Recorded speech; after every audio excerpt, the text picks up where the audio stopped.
Good morning, Broad Street. Be a fanatic about response time. Today I'm with Kier Hogan, and I'm going to ask her a question about this week's fundamental. Kier, good morning. Good morning, Terry. Thank you for having me. My pleasure, my pleasure. So my question for you today is, how can we all get better about being a fanatic about response time? And what tools do we need to be more successful with that? Well, I think the first thing that we have to do is be intentional about it. You have to want to be a fanatic about response time and practice it and be intentional. So if you're not intentional about it, then you're not going to do it. One, um, then people use different ways to do that. So some people make lists and follow up with what they need to do. Some people calendar block and block time out for responding to emails, answering phone calls, things like that. So it just depends on the person.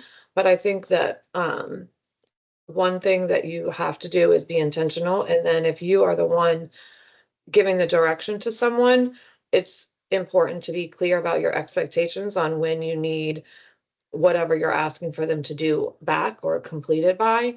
And if you are the receiver of a message and it doesn't have a due date and you have a lot going on, then it's important to say, I received your message, I have this going on.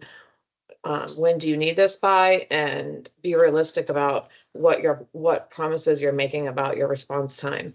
And then if you're not able to meet your deadlines, communicate early rather than later so people can adjust, because a lot of times if someone is asking you a question or tasking you with something, it's because they need an answer or they need that item to finish something that they have to do. So if you aren't responding timely, then you're also probably holding somebody else up from finishing a task that they have to complete for their job or to give to somebody else that's also waiting for information.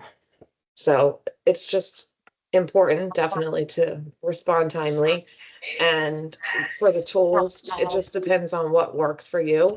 Like I said, you could calendar block, set up a hour or two at different times of the day to respond to emails.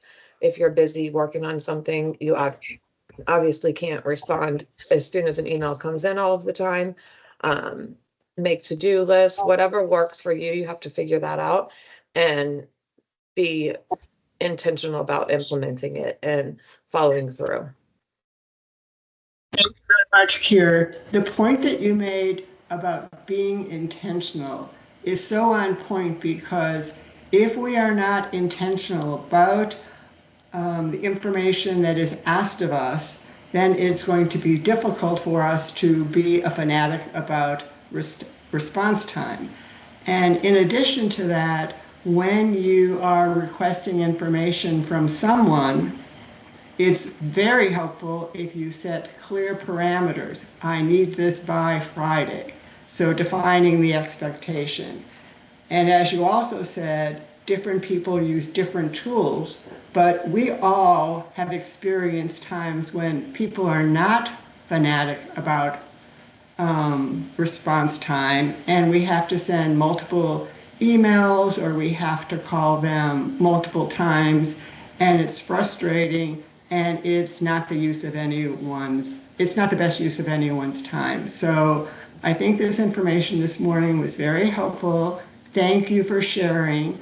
Broad Street, I hope you have a great week, and let's try and all get better at being a fanatic about response time. Yes, thank you very much, Terry. I agree. And thank you for having me.